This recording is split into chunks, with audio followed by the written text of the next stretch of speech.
Every clock jumped to the same minute. The logs said nothing had happened. Chapter 10. Aftermath. The mess hall still smelled of ozone and scorched wiring.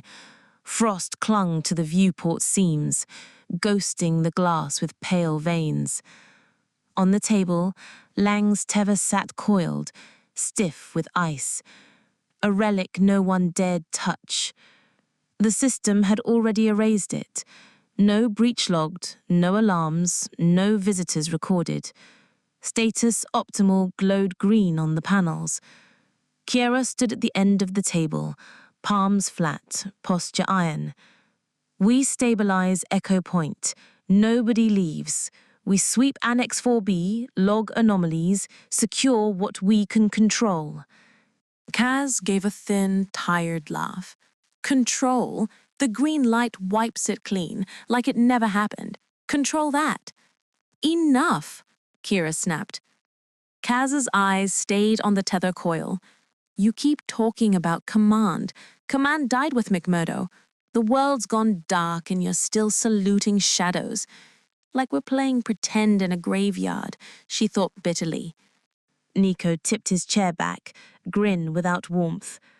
She's not wrong. What happens if we disobey? You mark us down in the logbook? Rose sat apart, silent, hands folded around a cup he hadn't touched. His gaze stayed on the tether coil, like it might unravel into instructions. His silence hurt more than words. Volkov closed her tablet with a snap. Containment is still rational. Step outside, you freeze. Stay inside, we study. We find out what happened, or at least try. Facts don't change just because the logs lie. Cass's lip curled. Then you stay. I'm not waiting here to be erased. The floor ticked with pressure. 3 faint metallic beats from the annex wing. The cups on the table shivered. Rose's untouched water rippled. The green light on the wall didn't flicker. They turned to work, because repairs steadied their hands. Ro and Kara patched a bullet crease across the greenhouse glassine with resin. The wound was real, whatever the logs claimed. Rose smoothed the patch flat with a card, jaw tight. Ever think we're fixing the wrong things? He murmured. Kira pressed harder. We fix what's in front of us. He met her eyes. That used to be enough. Later, when Ro looked away, Kiera's hand lingered on the patch longer than it needed to. The resin gleamed slick under her glove, but it wasn't the glass she saw. It was Lang's face in the floodlights, calm, almost pitying, and forced herself back to work. In the corridor, Cass welded a bent doorframe, visor down. Sparks burst in a hot spray. For an instant, they drifted upward, rising slow as bubbles in reverse. She froze, breath catching. When she blinked, gravity had reasserted itself. The sparks lay hissing on the floor. Her voice came flat over comms. Imaginary raids don't leave scorch marks. From a ladder, Kira swapped out a dead bulb. We fix what we can see. Forget the logs. No point whining about what we can't. Forget the logs, Volkov muttered, recalibrating the CO2 scrubbers. She tapped her pen against the notebook before forcing her hand steady. And we've lost the only witness. She wrote it down by hand, old school. The light steadied. The hum of the station settled, hollow and too calm. Back in the mess, the table gleamed again, cup stacked, tether coiled away. The panel above glowed soft and steady. Status optimal. Kiera faced them. We'll catalogue what's changed since yesterday. Thermal, acoustics, manual checks. Cass leaned forward, voice hard. Catalogue what?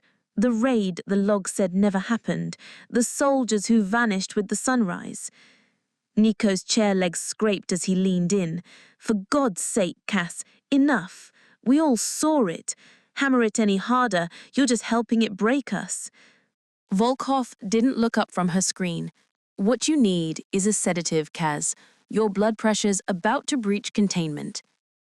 She sought her a glare, then sagged back in her chair, anger cooling to a thin edge. Her voice dropped, sharper but quieter. And then what? Wait until they come for another name? Nico dropped his chair flat. Or we walk to McMurdo and ask nicely. Radical idea, but at least it's an idea. You are not leaving Echo Point. Kiera's tone cracked mid-sentence, the command bleeding thin. Not while I'm in command. Cass's eyes narrowed, but her voice was calm. Then say it. What authority keeps us breathing? The green lights? Kiera's jaw worked. The authority of someone still trying to keep you alive. Roe finally looked up. His voice was low, steady. If we don't go, what are we waiting for? For them to come back and take another? Kiera's knuckles whitened on the table edge. Better them than the storm. Is that the choice? Roe asked. Dead men who walk, or a horizon that eats sound? Silence pressed in. Volcanova wrote fast. 0213, anomaly suspected. 3 knocks, annex corridor. The pen trembled before she steadied it, underlining the words twice. Cass pushed her chair back, but her voice was low now, resigned. Then it's settled. We go to McMurdo. McMurdo is dead. Those who pulled Lang out weren't real. The signals aren't from there. So what exactly do you think you'll find? Kiera's eyes closed for a heartbeat, tired. Gear first, she said. If you're going to defy me, at least don't die in the first hour. It should have sounded like permission. It sounded like surrender. The floor shuddered. The knocks came again, 3 deliberate strikes, closer, heavier, as though from just the other side of the wall. The cups rattled in chorus. Everyone froze. The clocks at the corners of the hall ticked in unison. Their hands slid forward together to 0213. Nico exhaled. Well, he muttered, at least time's still punctual. Chapter 11. Preparation. The storage bay was colder than the corridors. The air tasted of oil and frost-bitten rubber. 2 snowmobiles crouched under tarps like sleeping beasts. Gear racks lined the walls in tidy rows. Flares, coils of tether, Russians stacked in white bricks. Cass dropped her pack hard enough that the sound echoed. She laid out her kit in quick, jerking motions. Flare tubes onto the bench, buckles snapping, rope dragged through her hands. 8 steps, clip.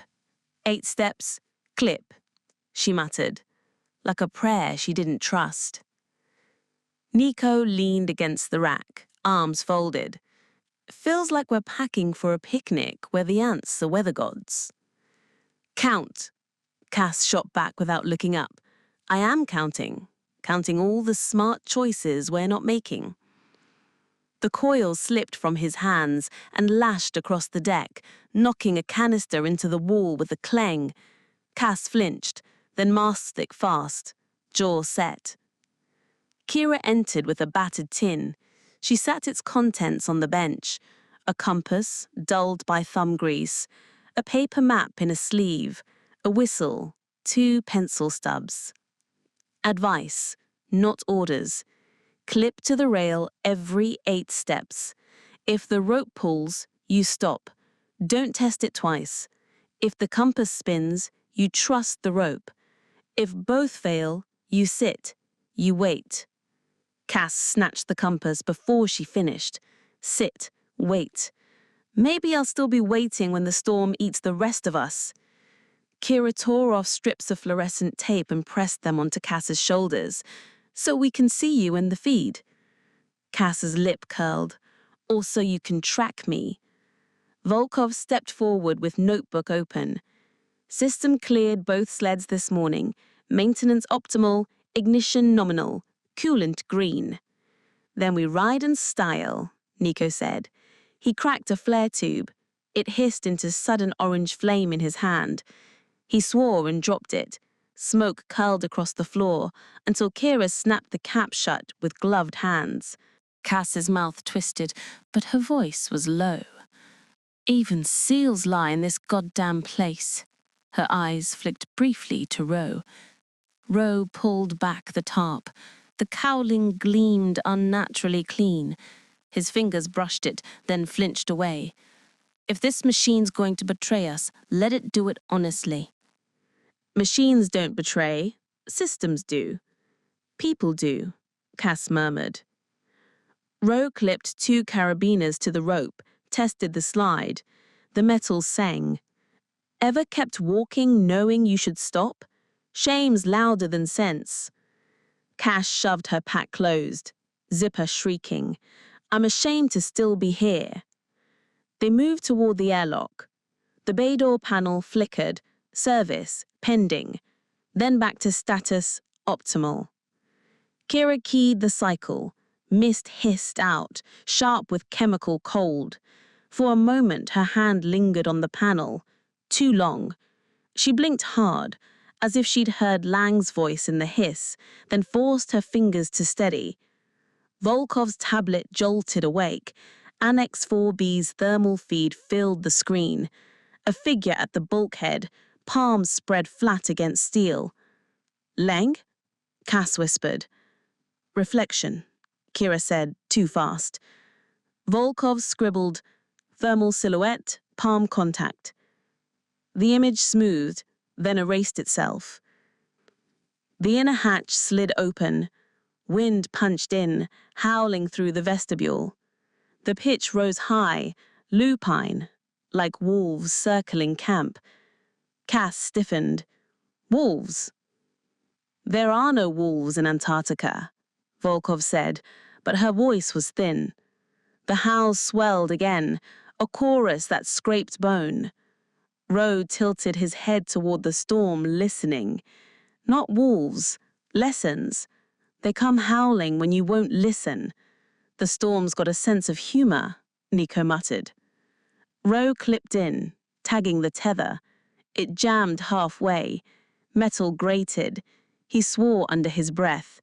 Volkov steadied him, fingers quick, fixing the jam with a practiced twist. Procedure keeps us alive. Speed keeps us from freezing, Rose shot back. The argument was short but sharp, carried off by the wind. Cass yanked her hood down, face set. If the storm wants me, let it try. The hatch sealed behind them with a sound like teeth closing. Chapter 12. The inner hatch stuttered on its cycle. The seals sighed, as if they couldn't make up their mind. A cool draft licked across the bay, sharp as glass. Why did it? Nico began. Hold, Kira cut in. She tapped the panel. Status, optimal, blinked back, calm as ever. Cass wasn't looking at the hatch. Her eyes had snagged on a thin drip pattering from under the sled top. She crossed the bay, boots biting the deck. The top came off with a violent yank. Coolant ran in a clean bead down the cowling. Kira, she called. It's leaking. Ro was beside her in an instant, reaching for the latch. Don't. Cass jammed her fingers under the panel and tore it open. The burst was instant, blinding. A white scream of coolant sprayed out, hot and metallic, splattering her arm inside. She staggered back, a sound between a curse and an animal's cry tearing from her throat. The smell hit next, sweet, chemical, burning. Cass! Kira lunged forward, catching her before she toppled. Nico skidded across the floor, snatching a rag from a crate. He shoved it into Cass's hand, babbling, Hold it, press it, shit! Volkov dropped her tablet, notebook, bouncing across the deck as she scrambled forward. Cass clutched her forearm. Her sleeve was blackened, skin beneath already blistering, angry and raw. She tried to shake her off. I'm fine. You're not, Kira said, dragging her to the bench. She snapped open the medkit with one hand. Her field training cut through panic, but her jaw was clenched so tight it hurt. Rose stared into the open panel. The circuitry wasn't scorched. It wasn't shredded. It was smooth, fused into glossy ridges, like plastic cooled in a mold. No chaos, no accident. This wasn't broken, he said. Low. It was made to fail. Sabotage? Kira's whisper was sharp, disbelieving. Cass's breath hitched, eyes wide on the fused ridges. For a moment, she looked less angry than afraid. Then the fear turned sharp. Of course you'd know. Ro blinked. What? You'd rather see me grounded, caged. Better me in here than out there where I prove you wrong. I didn't. Say it then, Cass cut in, voice shaking. Say it wasn't you. He stared at her. You really think that? That I'd try to kill you just to protect you? Rose's gaze flicked to the rope reel on the wall, then back. Cass recoiled, breath ragged. Then why can't you just say it? Ro opened his mouth, eyes narrowing as he held the rest in check. Because, Cass, I don't need to. Nico turned away from the panel, gagging on the chemical stink. Christ, it smells like hospitals. He jabbed a finger at the console. And look, the screen scrolled cheerfully. Maintenance cleared, 0740. Coolant, green. System ready. He barked a laugh that wasn't humor. Ready for what? Amputation? Every time it says ready, I hear reset, like it's practicing a script. Volkov snatched up her notebook, hand trembling as she wrote, Sled number 1, panel open, burst on contact, coolant spray, circuits fused smoothly, engineered, not burned. Logs, maintenance, cleared, coolant, green, system ready. She underlined engineered twice, hesitated, then added a small question mark, and scratched it out so hard the paper tore. The lights dipped. On the wall panel, faint text scrolled like a whisper. 0214, service override. Then it vanished. Nico jabbed the air. There, tell me I'm not crazy. I saw it, Volkov murmured. She didn't look up, pen biting through the paper. Cass bit down on a scream as Kira poured sterile water on her arm. The hiss of coolant and flesh filled the bay. Kira's hands were steady. Her eyes were not. For a heartbeat, Lang's face hung in the corner of her vision, calm, pitying, as if he were watching. Open it. Let him in, her own voice whispered back at her. She blinked hard, and he was gone. Hold still, she ordered. Cass's face twisted. And if this was meant for me, her voice was quiet now, bitter. If someone wanted me out of the way. Enough, Kira snapped, sharper than she meant. Rose shook his head slowly, like surfacing from underwater. Cass stared at him, pain raw, eyes pinning him in place. Ro didn't answer again. His silence settled, like a verdict. Nico pressed a strip of cloth into Kira's hand, his bravado stripped to nerves. Wrap it tighter. She's bleeding through.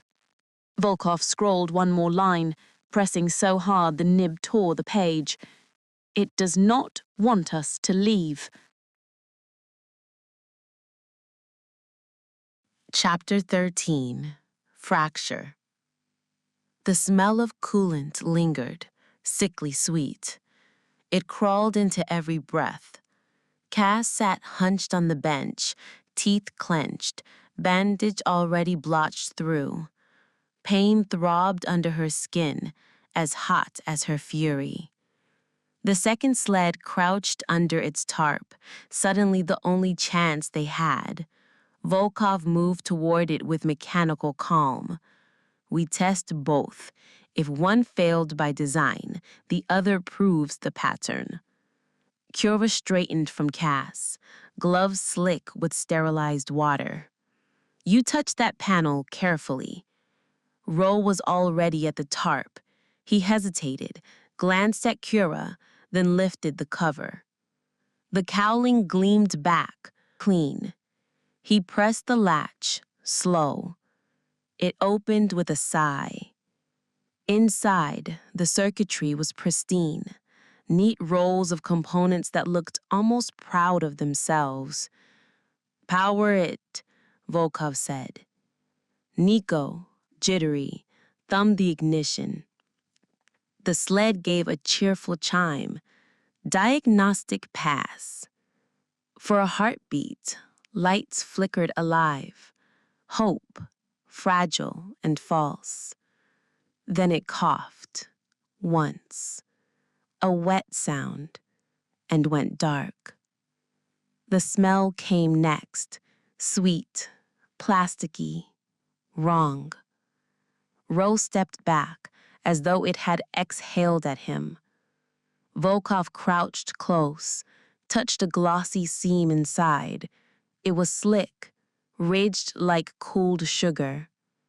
She wrote, her hand so quick that the words tore the paper. Sled number 2, diagnostic pass to immediate failure, identical seam. Smell, sweet, plastic. She underlined identical 3 times. She looked up at Kira, eyes dark. Both are the same. It does not want us to leave. Nico forced a laugh that snapped at the edges. So what? We walk? Want the exercise anyway. And the green light says both are fine. No one's walking, Kira said, sharper than she meant. Cass shifted, trying to rise. Her knees betrayed her, buckling. Kira caught her by the shoulders. For a second, Cass sagged there, eyes wet with pain. But the moment passed in a breath. She shoved Kira's hands off, face pale with fury. "You don't dare decide for me." "I'm deciding for your skin," Kira said. She forced Cass back onto the bench. Ro crouched with the medkit, reaching for the bandage. "Let me..." Cass recoiled, clutching her arm away from him. "Don't touch me." The silence that followed was colder than the storm outside. Ro dropped his hand slowly, staring at his palm like it belonged to someone else. His voice cracked. "I only wanted to..." "You always want," Cass said, the words sharper than she meant. Her fingers tightened around the carved links, then eased, tracing the ridges of its tiny ears. "You want me to stay here with you, like that makes it easier." She didn't look at him when she said it, but she didn't let go of the links either. Ro flinched. His voice dropped to a whisper meant for no one, but it carried. "The rope doesn't snap unless someone ties it wrong." Kira turned her eyes away, fastening the bandage tighter. For one breath, she wanted to agree with Cass, and that frightened her more than the storm. Nico leaned against the sled, trying to swallow the tension. "We're down to footwork or prayers. Neither'll get us through, but Status Optimal thinks they're both fine." The bay lights pulsed, dimmed, then flared. On the panel above the hatch, text unspooled in stark white. "Service acknowledged." Then it vanished. Status optimal. Volkov flattened her notebook page with her palm, almost pressing through the paper. A sound shuddered through the bay. 3 slow knocks from the annex. This time, they rattled the tools on the rack. Nico swore softly. It's keeping time with the storm. The howl rose outside, lupine and human at once, the knocks echoing in rhythm, like wolves pounding on the walls with iron fists. Kira ignored it, her focus locked on Cass. You're going to med. That's final.